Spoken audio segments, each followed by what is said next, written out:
नमस्कार, मी डॉक्टर प्रशांत शेटे, सहाय्यक आरोग्य वैद्यकीय अधिकारी, नाशिक महानगरपालिका। नाशिकमध्ये कोरोना मार्चपासून सुरुवात झाली, तोपर्यंत शासनाकडून आलेल्या मार्गदर्शक सूचनांनुसार नाशिक महानगरपालिका पूर्णपणे तयारी करत होती। मार्चच्या अखेरीमध्ये नाशिकमध्ये कोरोनाचा पहिला रुग्ण आढळून आला। त्या रुग्णास नाशिकच्या सिव्हिल हॉस्पिटलमध्ये आपण उपचारकरिता भरती केलेले होते। त्यासोबत शासन मार्गदर्शक सूचनानुसार नाशिकमध्ये पहिल्यांदाच तपोवन येथे आपण पहिलं सेंटर आपलं कोरोनासाठीचं सुरू केलं, कोरोना केअर सेंटर। यासोबत आपण समाज कल्याण हॉस्टेल येथे 500 बेडचं तात्काळ नियोजन करून सर्व सुविधा तिथे उपलब्ध करून दिल्या। त्यासोबत मेरी येथील पंजाबराव देशमुख वसतिगृह आपण कोविड केअर सेंटरमध्ये परिवर्तित करून घेतलं आणि तिथे सर्व सुविधा आपण सुरुवात करून दिली। महानगरपालिकेचे स्वतःचे विल्लोळीचे ट्रेनिंग सेंटर आहे, तिथे 100 खाटांची आपण व्यवस्था केली। अशा दृष्टीने एप्रिलच्या पहिल्या हप्त्यामध्येपर्यंत आपल्याकडे साधारणपणे 1,500 रुग्ण ॲडमिट होतील याची आपण बेडची व्यवस्था ही करून ठेवलेली होती। मार्चमध्ये नाशिकमध्ये एवढे कोरोनाचे पेशंट नव्हते, परंतु जसं लॉकडाऊन थोडं कमी झाला तसं मेमध्ये नाशिकमध्ये कोरोनाचे रुग्ण हे फार मोठ्या प्रमाणात यायला सुरुवात झाली। तसंच शासकीय यंत्रणांवरचा ताणही वाढत गेला। प्रत्येकजण शासकीय रुग्णालयामध्ये भरती होतो असं नाही, त्यांना खासगी रुग्णालय सुद्धा हवे असतात, परंतु खासगी रुग्णालय कोरोनाचे पेशंट ॲडमिट करून घ्यायला प्रथमतः काही तयार नव्हते। शासनाच्या GR नुसार आपण खासगी हॉस्पिटल्स रिझर्वेशनचे आदेश काढायला सुरुवात केली। सर्वप्रथम आपण 5 हॉस्पिटल रिझर्व केले, ज्याच्यामधले आपण सर्व बेड रिझर्व करून टाकले की जेणेकरून कोरोनाचे जे कुठले रुग्ण आहेत त्यांना खासगी रुग्णालयामध्ये योग्य ते उपचार मिळतील आणि त्यांना 100% गॅरंटी मिळेल की तिथे पेशंट ॲडमिट होईल। अशा दृष्टीने पहिल्या टप्प्यामध्ये 5, नंतर 15, नंतर 25 असं करत करत आज घडीला आपले 91 हॉस्पिटल्स मधील बेड हे रिझर्व आहेत। नुसते बेड रिझर्व करून नाही, परंतु त्या बेड रिझर्वेशनच्या अगेन्स्ट 80% खाटा या शासन मार्गदर्शक सूचनांनुसार दरानुसार रुग्णांना बिल आकारणी करणे आपण बंधनकारक केलेले आहे। म्हणजे समजा एखाद्या हॉस्पिटलमध्ये 100 खाटा आहेत, 80 खाटावरती महानगरपालिकेचे जे कुठलेही पेशंट्स असतील किंवा कुठलेही पेशंट असतील कोरोनाचे, त्यांचे बिल हे शासन मान्य दरानुसारच असेल। उरलेले 20% जे काही बेड्स आहेत तिथे हॉस्पिटलला आपण थोडी सुविधा दिलेली आहे की त्यांनी त्यांच्याप्रमाणे बेड आकारणी करावी। ती बेड आकारणी करताना तो रुग्ण भरती होण्याच्या पहिलेच म्हणजे भरती होतानाच रुग्णाकडून लिखित स्वरूपामध्ये त्याची संमती घेतली पाहिजे की मला या 20% मध्ये मी ॲडमिट होतो आहे, मला या दरांचा काही संबंध नाही, जे बिल होईल ते बिल भरायला तयार आहे। अशा दृष्टीची जेव्हा संमतीपत्र पहिले असेल तेव्हाच ते 20% मध्ये ॲडमिट होईल, तेव्हाच त्या बेडवरच्या येणाऱ्या दराला महानगरपालिका म्हणा, प्रशासन म्हणा किंवा शासन म्हणा हे जबाबदार राहणार नाही। अशा दृष्टीने शासनाच्या मार्गदर्शक सूचनेनुसार आपण कामकाज सुरुवात केली।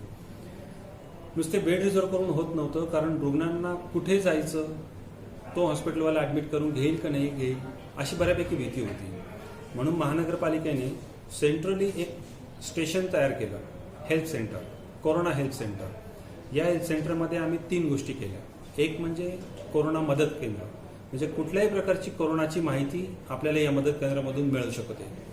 दुसरं होतं corona bed reservation centre. Bed reservation सेंटरमध्ये आपल्याला समजा कोरोनाचा पेशंट भरती करायचा आहे तर या लाईनवरती आपण फोन केल्यानंतर आपल्याला आपल्या एरियामधील हॉस्पिटलमधील बेड रिझर्व करून दिला जायचा। हॉस्पिटलला सुद्धा तशी इंटिमेशन जाणार होती आणि त्या पद्धतीने तो रुग्ण तिथे भरती होत होता। तिसरी जी हेल्पलाईन आपली सुरू केली होती की एखादा आपला जो काही रुग्ण आहे 80% मध्ये ॲडमिट झालेला, याच्या बिलाबाबत त्याला काही शंका असेल तर त्यांनी या सेंटरला कॉल करून आपल्या बिलाच्या बाबतीत तक्रार ही महानगरपालिकेकडे करावायची होती। त्या पद्धतीने लोकांचे कॉल सुद्धा आले आणि त्याप्रमाणे त्याचा कॉग्निझन्स घेऊन आजपर्यंत आपण जवळपास 2 कोटीपेक्षा जास्त रकमेचे बिलं हे कमी करून दिलेले आहेत। कोरोना मदत केंद्रासाठी आपल्याकडे प्रथमदर्शनी खूप सारे फोन होत होते। बऱ्याचशा लोकांच्या काही गैरसमज होते, काहींना कळत नव्हतं की काय आहे काय नाही, त्याबाबत त्यांना तिथे मार्गदर्शन केलं जायचं। या सेंटरवरती आपले डॉक्टर्स आपण नियुक्त केलेले होते या डॉक्टरांच्या मार्फत या सर्व नागरिकांना योग्य ती माहिती पोहोचवण्यात येत होती. दुसरी जी हेल्पलाईन आहे CBRS आम्ही त्याला म्हणतो, central bed reservation system. Central bed reservation सिस्टीममध्ये समजा माझ्या घरामधला एक पेशंट पॉझिटिव्ह आला, तर आता मला गव्हर्नमेंट हॉस्पिटलला जायचं आहे किंवा प्रायव्हेट हॉस्पिटलला जायचं आहे किंवा कुठेही जायचं आहे, तर त्या नंबरवरती मी फोन करणार. फोन केल्यानंतर मी पेशंटचं नाव, गाव, पत्ता सांगणार, कधी कोविड पॉझिटिव्ह आलेलं आहे ते सांगणार आहे आणि कुठे राहतो ते सांगणार. त्यानुसार हेल्पलाईनमध्ये आम्ही अशी सिस्टीम केली होती की डॅशबोर्डवरती आम्हाला सगळे हॉस्पिटल दिसायचे जे आम्ही रिझर्व्ह केलेले आहेत. मग त्यामधले त्यांच्या भागामधले आम्ही हॉस्पिटल त्या पेशंटला ऑप्शन द्यायचो की हे 4 हॉस्पिटल्स आहेत, इथे बेड अवेलेबल आहे, तुम्हाला कुठे जायचं ते सांगा. त्या पद्धतीने पेशंट सांगणार की नाही मला हे अमुकच हॉस्पिटल पाहिजे, तिथे आपण बेड रिझर्वेशन त्याचं करून द्यायचो. त्याचा एक SMS पेशंटच्या मोबाईलवरती जायचा आणि दुसरा SMS हा हॉस्पिटलच्या मोबाईलवरती जायचा, जेणेकरून हॉस्पिटलला कळायचं की आपला इथला अमुक नंबरचा बेड हा ह्या पेशंटसाठी रिझर्व्ह झालेला आहे. साधारणपणे आपण त्याला एक 2 तासाचा गॅप दिलेला होता. 2 तासापर्यंत त्या पेशंटसाठी तो बेड तिथे रिझर्व्ह असायचा. 2 तासामध्ये तो पेशंट तिथे पोहोचल्यानंतर त्याची तिथे ऍडमिशन व्हायची आणि पुढचे उपचार सुरू व्हायचे. 2 तासापेक्षा जास्त वेळ गेला तर तो बेड ऑटोमॅटिक डिरिझर्व्ह होतो आणि पुन्हा एकदा पेशंटला जर बेड पाहिजे असेल तर त्याला कॉल करावा लागायचा. 2 तासाचा गॅप आपण फक्त याच्यासाठी ठेवला की उगीच एखाद्याने फोन करून त्याचा बेड अडकून ठेवला तर दुसऱ्या पेशंटला बेड मिळायला अडचणी निर्माण होतात, म्हणून 2 तासाचा गॅप ठेवलेला होता. आणि नाशिकमध्ये या टोकापासून त्या टोकापर्यंत जायला अर्ध्या तासाचा पिरियड हा सफिशियंट होत होता, म्हणून हा गॅप ठेवलेला होता. आपल्या स्क्रीनवरती जी स्क्रोल लाईन येते त्याच्यामध्ये बेड रिझर्वेशनचा नंबर आहे. त्या नंबरवरती कोणी सुद्धा फोन करून आपला बेड रिझर्व करू शकत होता. याच्यामध्ये पहिल्यांदा आम्हाला ज्या वेळेला अडचणी आल्या त्या अशा होत्या की बऱ्याच ठिकाणी पेशंटला व्हेंटिलेटर बेड लागायचा आणि व्हेंटिलेटर बेड लागताना पेशंटचा नातेवाईक स्वतः सांगायचा की आम्हाला व्हेंटिलेटर बेड अवेलेबल करायचा आहे. परंतु आमच्या हेल्पलाईनवरती आम्ही डॉक्टर्स नियुक्त केले असल्याने ते डॉक्टर्स संबंधित रुग्णाच्या डॉक्टरांशी फोनवरती बोलणं करून घ्यायचे. पेशंटचं सॅच्युरेशन किती आहे, टेम्परेचर किती आहे, अजून काही कोमॉर्बिड कंडिशन आहेत का नाही, यावरून आपल्या हेल्पलाईनमधून डिसाईड केलं जायचं की या पेशंटला कुठल्या बेडवरती आपल्याला रिझर्व्ह करायचं आहे आणि त्या पद्धतीने त्या पेशंटला बेड मिळवून दिला जायचा. मे, जून या 2 महिन्यांमध्ये आपले व्हेंटिलेटर आणि ऑक्सिजन बेड हे 100% ऑक्युपाईड असायचे. शासनाचे आपण बेड संख्या ऑक्सिजन आणि व्हेंटिलेटरची 5 पासून व्हेंटिलेटर आपण वाढवले 50 आणि ऑक्सिजन वाढवले आपण 200. इतक्या मोठ्या प्रमाणामध्ये आपण आपल्या महानगरपालिकेच्या रुग्णालयांमध्ये सुविधा उपलब्ध करून दिल्या.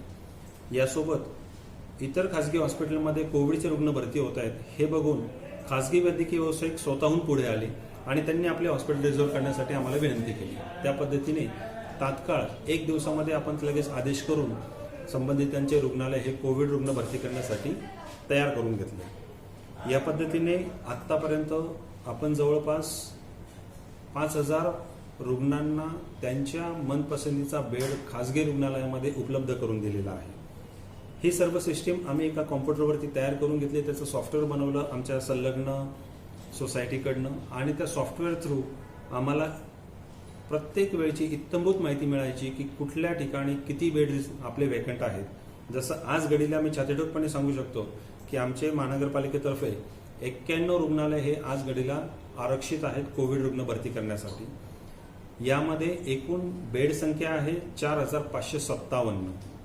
त्यामधली ऑक्सिजनची बेड संख्या आहे 1,300, म्हणजे जिथं फक्त ऑक्सिजन बेड आहेत. तसेच ICU बेड एकूण 750 आहेत, 750, आणि त्यापैकी व्हेंटिलेटर बेड्स आहेत 260.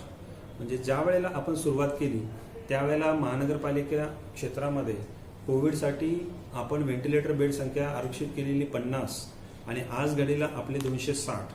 एवढ्या मोठ्या प्रमाणामध्ये आपण सर्व साधनसामुग्री उपलब्ध केलेली आहे. तसेच खासगी रुग्णालयांनी त्यांचे व्हेंटिलेटर सगळे काही कोविड रुग्णांसाठी दिलेले आहेत. नाशिक शहरामध्ये विचार करता साधारणपणे 500 व्हेंटिलेटर्स आज सर्व रुग्णालयांमध्ये उपलब्ध आहेत. त्यापैकी 260 व्हेंटिलेटर्स कोरोना रुग्णांसाठी आरक्षित करण्यात आले. म्हणजे 250 व्हेंटिलेटर्स आजही नॉन कोविड रुग्णांसाठी रुग्णालयांमध्ये उपलब्ध आहेत. म्हणजे असं कुठेही होऊ दिलं नाही आपण की कोविड रुग्ण भरती झाले म्हणून नॉन कोविडच्या रुग्णांना सुविधेपासून वंचित राहावं लागेल अशी कुठलीही अडचण आपण येऊ दिली नाही, त्याची पुरेपूर काळजी घेण्यात आली. हा सगळा काही आपण जे सॉफ्टवेअर बनवलं याचा एक डॅशबोर्ड बनवला आणि तो डॅशबोर्ड आमच्या सगळ्यांच्या मोबाईलवरती आहे.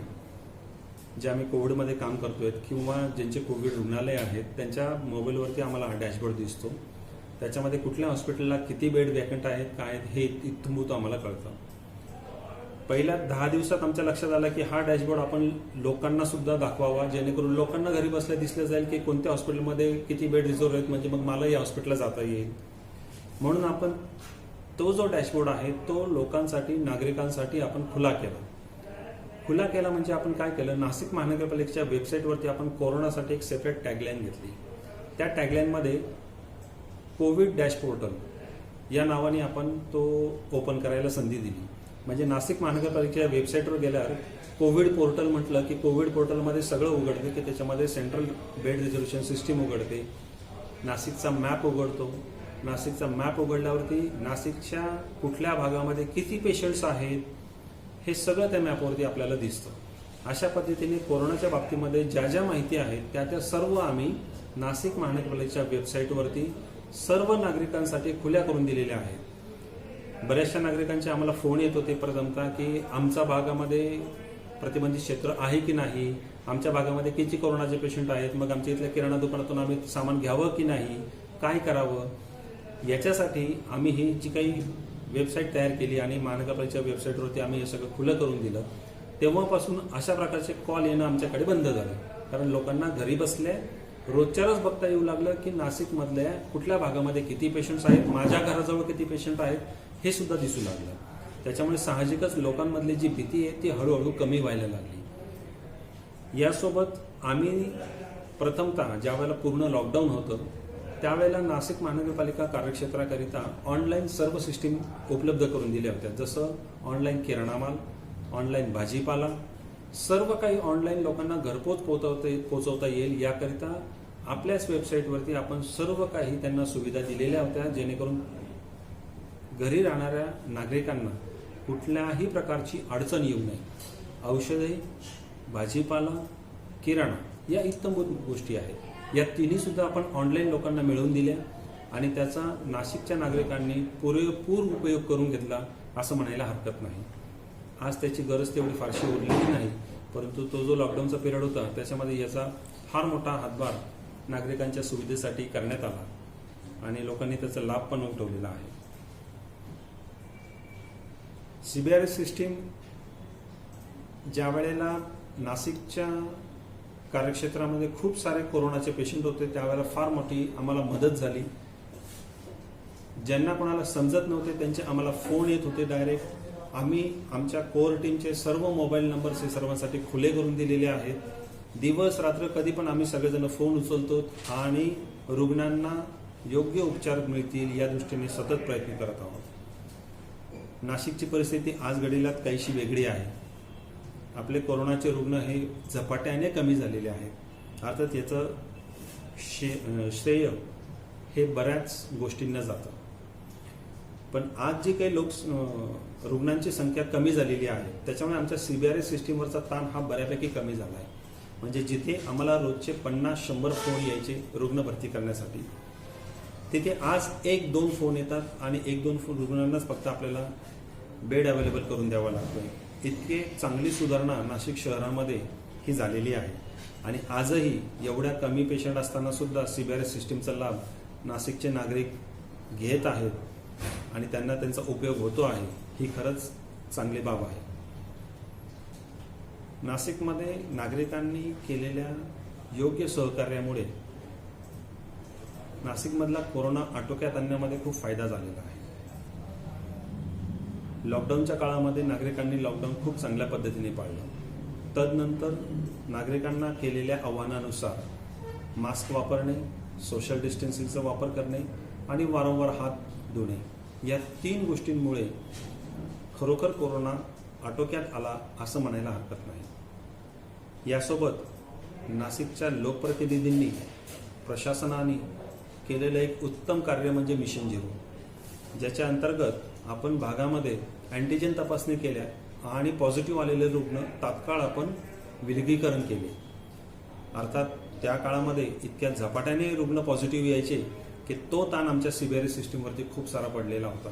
पण सीबीआरएस सिस्टीमने अहोरात्र काम करून या सर्व रुग्णांना बेड उपलब्ध करून दिलेला आहे. असं कुठेही झालं नाही की आम्हाला बेड मिळाला नाही किंवा काय तत्सम, अजिबात नाही. कोणताही रुग्ण हा उपचार मिळण्यापासून वंचित राहिला नाही, हे मात्र नक्की. याचंच एक छोटं उदाहरण सांगतो की दररोज साधारणपणे 3 ते 4 फोन आम्हाला नाशिकच्या बाहेरचे यायचे, म्हणजे नाशिक जिल्ह्याबाहेरचे सुद्धा यायचे की आम्हाला बेड पाहिजे आहे, असं सीबीआरएस सिस्टीमला फोन यायचा. साहजिकच रुग्ण हा रुग्ण असतो, माझ्या जिल्ह्यातला तुमच्या जिल्ह्यातला नसतो, म्हणून त्यांना सुद्धा आपण बेड वेळोवेळी उपलब्ध करून दिलेले आहेत, जेणेकरून कुठलाही रुग्ण कुठल्याही जिल्ह्यातला असो किंवा राज्यातला असो किंवा कुठलाही असो त्या उपचारापासून वंचित राहणार नाही याची काळजी आम्ही घेतली. या सर्व गोष्टींमुळे कोरोना आपला आटोक्यात यायला मदत झाली.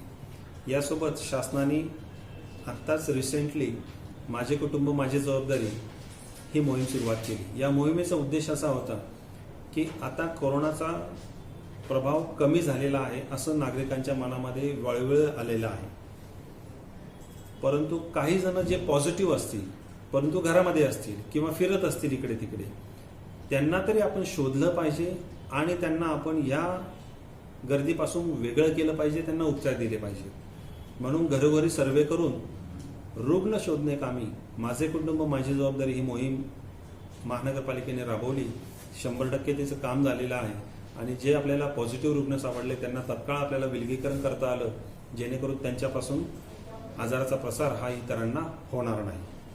अशा पद्धतीने वेळोवेळी आपण जे काही उपक्रम राबवले, वेळोवेळी इतके कष्ट घेतले, सर्व सुविधा नाशिक महानगरपालिकेच्या वतीने आपण उपलब्ध करून दिल्या, त्यामुळे रुग्णांना योग्य उपचार चांगल्या स्थितीमध्ये, इतके चांगल्या स्थितीमध्ये की आजही महानगरपालिकेचे डॉक्टर झाकीर हुसेन रुग्णालयाबाबत इतके चांगले पॉझिटिव्ह फीडबॅक्स आलेले आहेत की सीबीआरएस सिस्टीमला फोन येताना आम्हाला डॉक्टर झाकीर हुसेन रुग्णालयात भरती व्हायचं आहे, खासगी रुग्णालयात अजिबात नको, अशा पद्धतीचे फोन जेव्हा आम्ही ऐकतो त्यावेळेला कुठे आम्हाला मनाला समाधान मिळतं की महानगरपालिका इतक्या चांगल्या पद्धतीने काम करत आहे. आणि खरंच त्याचं श्रेय आपल्या सर्व कर्मचाऱ्यांना जातं, ज्यांनी अपार कष्ट घेऊन रुग्णांना सर्व सुविधा उपलब्ध करून दिल्या आणि योग्य ते उपचार करण्यात आले.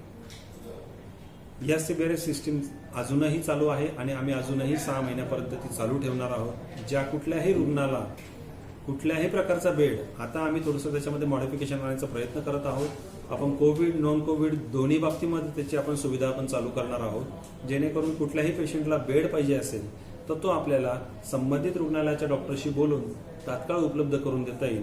म्हणजे रुग्णांना असं होणार नाही की कोणत्या हॉस्पिटलमध्ये जायचं हे कळत नाही आहे किंवा गेलं तर हॉस्पिटलवाला घेतोय की नाही घेतोय ही मनामध्ये एक भीती असते. महानगरपालिकेच्या सीबीआरएस एक महत्त्वाचा मुद्दा आहे की माझ्या घरामध्ये कोरोनाचा रुग्ण पॉझिटिव्ह आला आहे, आता काय करायचं, असा नागरिकांसमोर नेहमी प्रश्न असतो. बऱ्याच वेळेला सर्दी खोकला ताप होतो म्हणून आपण आपल्या फॅमिली फिजिशियनकडे जातो आणि त्याला दाखवतो. फॅमिली फिजिशियन आपल्याला लिहून देतो की कोविडची तपासणी करून घ्या. आता कोविडची तपासणी करायची कुठे, असा जेव्हा प्रश्न पडतो फॅमिली डॉक्टर आपल्याला सांगतोच. समजा त्यांनी जरी नाही सांगितलं तरी आपली हेल्पलाईन आपल्याला सांगते की आज घडीला कुठे आपल्याला RT-PCR करता येऊ शकते. आपले महानगरपालिकेचे जे काही आपले कोविड सेंटर्स आहेत तिथे आपल्याला RT-PCR करता येते, किंवा आपण 5 खासगी लॅब्स आहेत त्यांचे नंबर आपण सगळ्यांना जगजाहीर केलेले आहेत, तिथून आपण करू शकतो. आता या ठिकाणी तपासणी केल्यानंतर पॉझिटिव्ह आलं, आता काय करायचं, रुग्ण घाबरून जातो, नातेवाईक घाबरून जातो. तर माझं पहिलं म्हणणं आहे की अजिबात घाबरायची गरज नाही, पहिली गोष्ट. दुसरी गोष्ट, कोरोना जरी पॉझिटिव्ह आला तर आपल्या सीबीआरएस सिस्टीमला आपण फोन करून आपण भरती व्हायची गरज आहे की नाही पहिली याची शहानिशा केली पाहिजे. शहानिशा केली पाहिजे म्हणजे काय की आपण कुठल्या तरी कोविड हॉस्पिटलला जाऊन तिथल्या फिजिशियनला दाखवलं पाहिजे. तो फिजिशियन चेक करून आपल्याला सांगतो की तुम्हाला भरती व्हायची गरज आहे की नाही. आता चेक करताना पहिले काय करतात, रुटीन आहे, 2 प्रकारच्या रक्त तपासण्या होतात आणि एक एक्सरे किंवा CT स्कॅन केला जातो आणि या तपासण्यांवरून ठरवले जातं की या रुग्णाला भरती होण्याची खरोखर गरज आहे किंवा नाही. ज्यांचे स्कोर्स नॉर्मल येतात किंवा फार कमी येतात, ब्लडचे व्हॉल्यूम्स नॉर्मल असतात, अशा रुग्णांना होम आयसोलेशन म्हणजे घरगुती अलगीकरण करण्याचा सल्ला दिला जातो. म्हणजे घरी थांबून आपण औषधं घ्यायची, पण औषधं कोणती घ्यायची, कोविड रुग्णालयामध्ये फिजिशियननी दिलेली औषधं घ्यायची, बाकी कोणतीही औषधं घ्यायची गरज नाही. व्हॉट्सअपवरची आलेली औषधं किंवा इतर कोणी सांगितलेली किंवा कोणी अजून सांगितलेली ही घ्यायची गरज नाही. कोविड रुग्णालयात जाऊन फिजिशियनला दाखवून त्यांनी लिहून दिलेली औषधं घ्यायची, हे फार महत्त्वाचं आहे. आता आपण जे काही इन्व्हेस्टिगेशन केली त्याच्यामध्ये असं लक्षात आलं की या रुग्णाला भरती व्हायची गरज आहे. भरती व्हायची गरज आहे म्हटल्यावरती तो फिजिशियन त्या रुग्णालयामध्ये भरती करून घेतो. तिथे जागा नसेल तर CBRSला फोन करून आपल्याकडून रुग्णालयातील बेड रिझर्व केला जातो आणि तिथे त्या रुग्णाला भरती केलं जातं. भरती केल्यानंतर रुग्णांना जे काही औषधं लागणार आहे ते तिथेच उपलब्ध आहेत. आपण बऱ्यापैकी ऐकलं असेल की इंजेक्शनची कमतरता आहे, हे इंजेक्शन लागतं, खूप महागाचं असतं, खूप असं असतं. काही नाही आहे. जे महत्त्वाचं इंजेक्शन आहे, इंजेक्शन रेमडेसिवीर आणि कोविडच्या संबंधित काही गोळ्या या सर्व रुग्णालयांना उपलब्ध आहेत. रेमडेसिवीरचे जे दर आहेत ते इनिशियली बऱ्यापैकी जास्त होते. शासनाने त्या दरांवरती नियंत्रण आणलं आणि आज ते इंजेक्शन फार स्वस्तामध्ये संबंधित कोविड रुग्णालयामध्ये पुरेशा प्रमाणामध्ये उपलब्ध आहे. या सर्वाची काळजी FDA डिपार्टमेंट हे पुरेपूर घेत आहे. यासोबत आपण काही मेडिकल स्टोअर्स हे नेमून दिलेले आहेत की जिथे रेमडेसिवीरचे इंजेक्शन योग्य त्या दरामध्ये 24 तास उपलब्ध राहतील, जेणेकरून कुठे जर कमतरता भासली तर तिथून आपल्याला विकत घेता येऊ शकतील. नाशिक महानगरपालिकेतर्फे महानगरपालिकेच्या रुग्णालयांमध्ये सदरचे इंजेक्शन मोफत रुग्णांना दिले जातात. यासोबत लागणारे हिपॅरिन वगैरे वगैरे तत्सम हे सर्व महानगरपालिकेच्या रुग्णालयांमध्ये मोफत दिले जातात, मोफत उपचार केले जातात. आणि रुग्णांना त्याचा इतका फायदा झाला आहे की नाशिक महानगरपालिकेच्या रुग्णांमधील बरे होण्याचे प्रमाण हे इतर रुग्णालयांपेक्षा नक्कीच जास्त आहे, हे मी सांगू शकतो. फार कमी रुग्णांना जे आपण महागाचे इंजेक्शन ऐकतो ते देण्याची गरज पडते. ते इंजेक्शन सुद्धा अवेलेबल आहे. फक्त त्यांचा प्रॉब्लेम असा आहे की हे इंजेक्शन डेव्हलपमेंटल स्टेजमध्ये असल्यामुळे त्यांची एक्सपायरी डेट ही 3 महिन्यापर्यंतच आहे. म्हणून कुठलाही दुकानदार किंवा कुठल्याही ठिकाण इंजेक्शन आणण्यासाठी असे 100,000 इंजेक्शन नाही आणत, 10-10च्या लॉटमध्ये इंजेक्शन आणतो. कारण संपले नाही तर एक्सपायरी झाली तर एवढा मोठा तोटा सहन कोण करेल. तरी सुद्धा आज घडीला रुग्णांना पुरेशा प्रमाणात उपलब्ध होतील एवढे इंजेक्शन आपल्याकडे अवेलेबल आहेत, मेडिकल्समध्ये अवेलेबल आहेत, कुठेही त्याची कमतरता नाही. अशा पद्धतीने कोविड पॉझिटिव्ह आल्यानंतर करायचे काय, भरती व्हायची गरज आहे का, होम आयसोलेशन होईल का. आता होम आयसोलेशन समजा आपण झालो म्हणजे आपल्याला फिजिशियननी केलं तर आपण काय करायचं आहे, आपण दररोज त्या फिजिशियनच्या टचमध्ये राहायचं आहे किंवा आपल्या भागामध्ये येणारी जी काही नर्स आहे तिला आपण डेली अपडेट द्यायचं आहे. नाशिक शहराकरिता आपण 6 विभागांकरिता प्रत्येक विभागाकरिता एक मेडिकल ऑफिसर आपण नेमून दिलेला आहे. त्यांचा नंबर आपण जाहीर केलेला आहे. या मेडिकल ऑफिसरला फोन करून आपली दररोजची तब्येत आपण कळवायची आहे. ज्या रुग्णांचा सिटी स्कॅनचा स्कोर जास्त आलेला असतो त्यांना सिटी स्कॅन रिपीट करावा लागतो 4थ्या किंवा 5व्या दिवशी. तो रिपीट केल्यानंतर तो स्कोर कसा आहे याच्यावरून परत पुढचं आपल्याला ठरवलं जातं की परत होम आयसोलेशनच राहायचं आहे की ॲडमिट व्हायचं आहे. हे आपण त्यावेळच्या येणाऱ्या परिस्थितीवरती डिपेंड करतं की पेशंट व्यवस्थित आहे का त्याला भरती करायची गरज आहे. जो पेशंट होम आयसोलेशनमध्ये आहे त्याने होम आयसोलेशनच्या गाईडलाईन्स पाळणं अत्यंत गरजेचं आहे. नाहीतर घरामधील इतर व्यक्तीसुद्धा बाधित होण्याची शक्यता खूप जास्त आहे. जसं मी सांगितलं, माझ्या घरामध्ये कोरोनाचा एक रुग्ण पॉझिटिव्ह आला. घरामधील इतर व्यक्तींनी म्हणजे राहणाऱ्या इतर व्यक्ती, इव्हन काम करणाऱ्या व्यक्ती, कामवाली सुद्धा यांची कोरोनाची तपासणी करून घेणं अत्यंत गरजेचं आहे. त्यांना संसर्ग झाला आहे की नाही हे बघणं सुद्धा गरजेचं आहे. ही तपासणी आपण कधी करतो, ज्या दिवशी पहिला रुग्ण पॉझिटिव्ह आला, एक तर त्या दिवशी जेव्हा लक्षणं असतील तेव्हा, नसतील तर 5 दिवसामध्ये आपण ते पुढच्या तपासण्या करून घेतो. म्हणजे समजा एखाद्या घरामध्ये 5 जण राहतात आणि 2 कामवाल्या घरी काम करायला येतात, म्हणजे 7 जण झाले.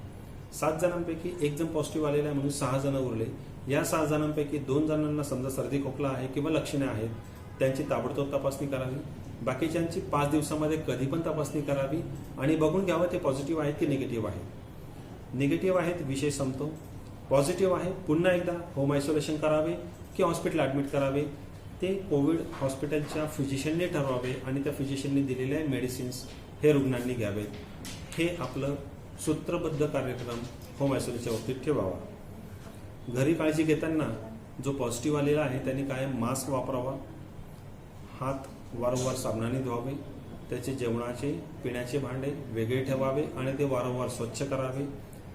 जो होम आयसोलेशनमध्ये आहे त्याला घरामधीलच एका खोलीमध्ये सेपरेट ठेवावं, तिथे त्याची संडास बाथरूमची स्वतंत्र व्यवस्था असावी. एखादा कोरोनाबाधित झाल्यानंतर महानगरपालिकेचे तर्फे त्याचा परिसर घर हा निर्जंतुक करून दिला जातो. निर्जंतुक केल्यानंतर त्या भागातले सर्व जे काही सरफेसवर पडलेले व्हायरसेस आहेत ते मरून जातात. फक्त जो बाधित आहे त्याच्या खोकल्या वाटे शिंके वाटे पडणारे जंतूच फक्त आपल्याला त्यांची काळजी घ्यायची असते. म्हणून जी काही प्रिकॉशन घेणे आहे ती प्रिकॉशन सर्वांनी घेणे, मास्क वापरणे, हात वारंवार स्वच्छ धुणे आणि सोशल डिस्टन्सिंगचा वापर करणे, याच्यामुळे आपल्याला संसर्ग टाळता येऊ शकतो. अशा पद्धतीने होम आयसोलेशन आपण केलं तर पहिले 10 दिवस आपण ॲडमिट आहोत असं समजून घरामध्ये राहावं आणि पुढचे 7 दिवस आपण क्वारंटाईन आहोत अशा पद्धतीने घरी राहावं. म्हणजे एकूण 17 दिवसाचा पिरियड आपण पकडावा की मी कोरोना फ्री होण्यासाठी, आणि 18व्या दिवशी मोठी एक जांभळी द्यावी, मला मी आता कोरोना मुक्त झालेलो आहे आणि आता मला बाहेर जायला काही हरकत नाही. अशा पद्धतीने नागरिकांनी बिनधास्त राहावं. आपण 17 दिवस झाल्यानंतर फिजिशियनला परत एकदा कन्सल्ट करावं, त्याला दाखवून घ्यावं आणि मग आपण रुटीन सामान्य नागरिकाप्रमाणे आपण आपलं जीवन व्यतीत करावं. ही आपण सूत्री पाळली तर अजिबात कोरोनाला घाबरायचं कारण नाही. अशा पद्धतीने होम आयसोलेशन आज घडीला एकूण बाधित रुग्णांपैकी जवळपास 70% पेशंटचं चालू आहे. मी 70% फार कमी बोलतो आहे, 90% आहे तसं, परंतु 70% ही चांगली गोष्ट आहे. फक्त 30%, 10 ते 30% रुग्णांनाच भरती होण्याची गरज आहे, इतरांना भरती होण्याची गरज नाही. घरी राहता येतं, घरचं खाता येतं, घरीच सगळं करता येतं, काही प्रॉब्लेम नाही. त्याच्यामुळे कोरोनाला लोकांनी घाबरून जाऊ नये असे आवाहन मी वारंवार करीत राहील. याउपर आपल्याला काही शंका असल्यास स्क्रोल डाऊन होत असलेल्या नंबरवरती आपण कधीही फोन करू शकता किंवा आपल्या विभागासाठी दिलेला विभागीय वैद्यकीय अधिकारी जो आहे त्याला फोन करू शकतात किंवा आम्हाला फोन करू शकतात. आम्ही आमच्या शंकांचं नक्की निरसन करू आणि प्रत्येक नागरिकाला योग्य उपचार मिळेल या दृष्टीने आम्ही नेहमी प्रयत्नशील राहू एवढी ग्वाही देतो. धन्यवाद.